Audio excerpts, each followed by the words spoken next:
গোপালগঞ্জ রণক্ষেত্র। বুধবার জাতীয় নাগরিক পার্টির পথসভাকে ঘিরে দিনভর হামলা, ধাওয়া, পাল্টা ধাওয়া ও সংঘর্ষের ঘটনা ঘটে।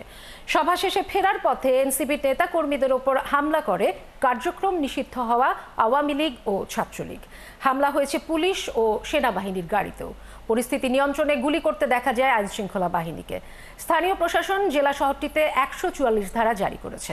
আরও জানাচ্ছেন নুরনবী সরকার। দুপুরে পথসভা শেষ হওয়ার পরপরই দুই দিক থেকে এনসিপির নেতাকর্মীদের হামলা করে একদল মানুষ। এরা সবাই কার্যক্রম স্থগিত হওয়া আওয়ামী লীগ ও নিষিদ্ধ ছাত্রলীগের নেতাকর্মী বলে জানা গেছে। পরে এনসিপির তরুণ নেতারা জেলা পুলিশ সুপারের কার্যালয়ে আশ্রয় নেয়। পুলিশ ও সেনাবাহিনী পরিস্থিতি নিয়ন্ত্রণ করতে এলে পুরো শহরে সংঘর্ষ ছড়িয়ে পড়ে। একদিকে অবরুদ্ধ হয়ে পড়ে এনসিপি নেতারা, অন্যদিকে আইনশৃঙ্খলা রক্ষাকারী বাহিনীর সাথে শুরু হয় তুমুল সংঘর্ষ। কয়েক দফায় হামলাকারীরা চড়াও হয়, বল প্রয়োগ করে নিরাপত্তা বাহিনী। এতে দুপুর গড়িয়ে বিকাল, এমনকি সন্ধ্যা পর্যন্ত চলে উত্তপ্ত পরিস্থিতি। গোপালগঞ্জ শহর অচল হয়ে পড়ে, ছড়িয়ে পড়ে আতঙ্ক। হতাহতের সংখ্যা কোনো পক্ষই স্পষ্ট করেনি, গ্রেপ্তারের সংখ্যাও আনুষ্ঠানিকভাবে জানানো হয়নি। পুরো গোপালগঞ্জ জুড়ে থমথমে পরিস্থিতি বিরাজ করছে।